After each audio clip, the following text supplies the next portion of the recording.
shipping a video game with horrendous bugs and glitches is not a smart nor an acceptable move. Yet you know what? Some of these issues, while utterly horrendous, are downright hilarious. They're not going to replace the money that we've just sunk into the experience, but sometimes a ridiculous glitch or two can buy us a good belly laugh. So let's take a look at them. As I'm Jules, this is WhatCulture.com, and these are 8 video games with the best glitches. Number 8, Infinite XP Boomerang, Castle Crashers. For those looking for a lovely bit of couch co-op beat-em-up, you can't do much better than the colourful and crazy Castle Crashers, which lets you and up to 3 friends go on noble quests to, murder everything on screen in an over-the-top fashion.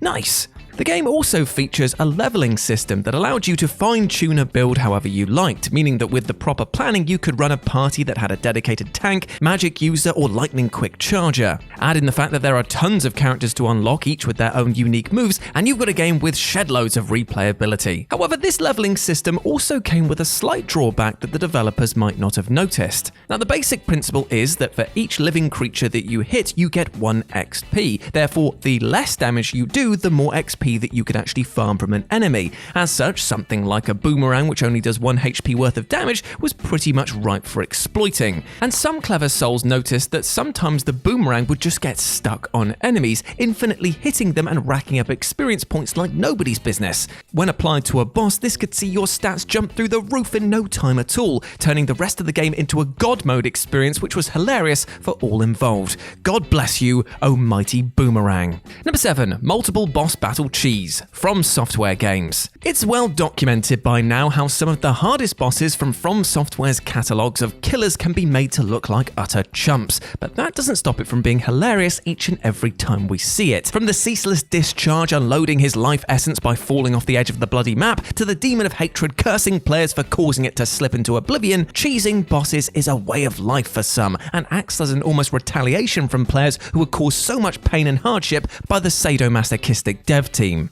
Even when a boss isn't out and out murdered in one go, players have found amazing glitches that sometimes require perfect timing to pull off that just mangle their health bars. In Sekiro, for example, the monk boss battle could see its second stage completely bypassed by players jumping up into the trees and instantly diving back down for a plunge attack. It's amazing to see how these big bad bosses can be broken in mere moments, and it's a testament to the community for trying everything under the sun, and also praise it, to see how far they can turn the tides in their favour. Number 6, Spitball Gun Takedown, Dead Rising 2. One of the wondrous things about the Dead Rising series is that it really hammers home the point that one man's treasure is another man's murder death kill machine. Anyway, no matter who you're playing as in this series, you'll come across a ton of items that might seem utterly useless at first, but with some A-Team style duct tape and a lot of determination, can be turned into horde-clearing wonder weapons. Yet, in the case of the Spitball gun from Dead Rising 2, you might want to hold off dunking it in fire, as it's secretly a badass weapon as it is. Now, against normal enemies, the thing is absolutely useless, firing softballs that bounce off foes to no avail. However, before you chuck this kid's toy in the skip with those horrifying Furby dolls, just try and use it against TK's helicopter boss battle midway through the game. As the helicopter is programmed to take damage from whatever is thrown at it, the Spitball gun becomes a hyper-powered rifle, letting you down the chopper in about 10 seconds. In a game that is all about managing time, this is a godsend and has become the go-to weapon of choice for speedrunners of this title. Who says that these types of tricks are just for kids? Number 5, Frost Giant Launches, Skyrim. There's nothing quite like the Bethesda-made Fallout and Elder Scrolls games. They're basically a hyperbolic example of yin and yang, as the titles are often held aloft as masterpieces of storytelling and immersion, but are also derided by others as being so bug-riddled that the Roach Motel is having to use the overflow fucking parking lot. Still, you have to admit, some of its bugs truly are the best. For example, what better way to experience the outstanding landscape of Skyrim than by being 200 foot in the air and falling to your death at rapid speeds? And how did you get into this predicament? Well, you tangled with a frost giant, that's how, who could inadvertently launch its target into the air thanks to a collision bug. But what makes this so utterly brilliant despite being horrendous on paper is that Bethesda knew about this bug but thought that it was so funny that they decided to keep it in.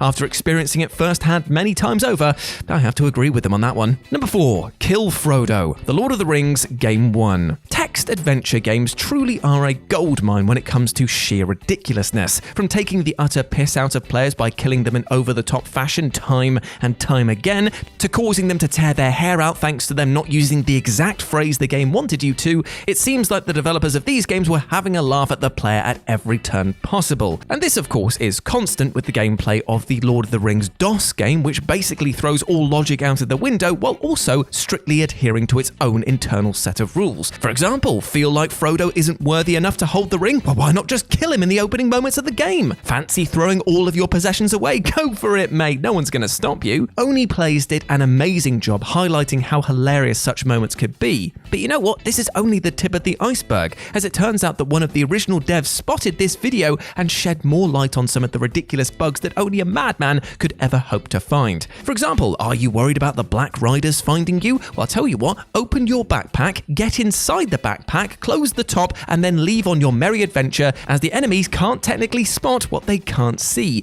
And nothing is as inconspicuous as a backpack with legs. Or if that's not your style, why not give the ring to the Black Riders and sit back because the other riders are programmed to attack whoever has the ring, making for an easy victory. Number 3. Audio Nightmare. King's Quest V, Absence Makes the Heart Go Yonder. Sometimes the best bugs are the most simple ones, and you don't get much more simple than having audio cues slightly out of line with their intended trigger points. King's Quest V, Absence Makes the Heart Go Yonder is another in the classic Quest series of games from developer Sierra Entertainment, and is packed to the brim with charm, comedy, and of course, out-of-nowhere deaths that will make you spit take all over your monitor. However, in amidst all of this joy is a simple bug that affected the game for anyone trying to play the title on modern PCs with a DOS emulator, but also still using the physical copy of the game to run it. Because the audio files, for some reason, are read off the disc in the incorrect order, moving everything slightly out of position and thus making every single line of dialogue now completely at odds with the text that you're reading. Sounds infuriating, right?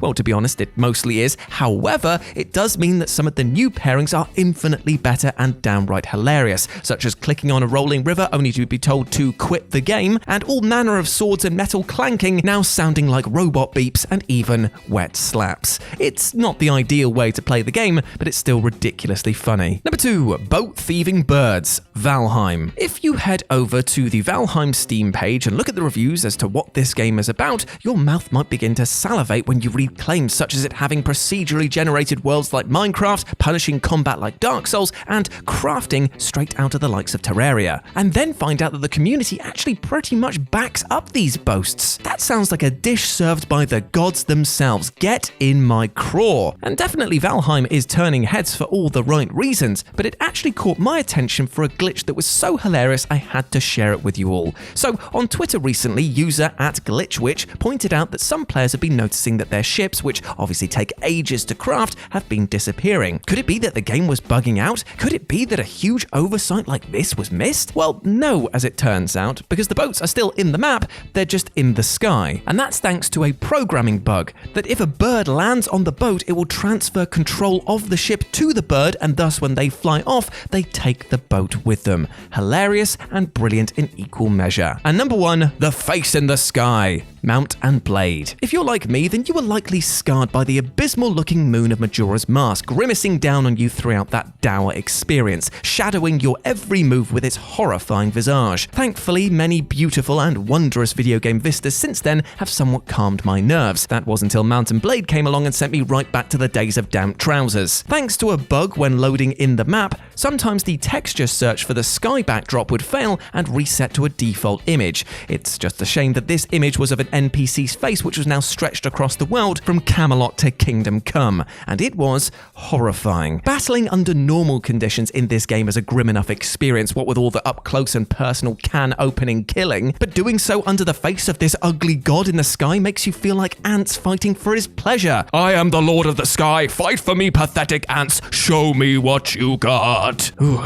sends a shiver through your spine. And there we go, my friends. Those were 8 video games with the best glitches. I hope that you enjoyed that, and please let me know what you thought about it down in the comments section below. As always, I've been Jules. You can go follow me over on Twitter at RetroJ, or you can swing by Live and Let's Dice. That's Dice with a C, where I do all of my streaming outside of work, and it'd be great to see you over there. But before I go, my friends, I just want to say one thing. I hope that you're treating yourself well, both physically and mentally, because you deserve the best things in life. You deserve love, happiness, and success. We all do as human beings, and I want you to go out there and absolutely smash your life goals today, all right? As always, I've been Jules. You have been awesome. Never forget that, and I'll speak to you soon. Bye.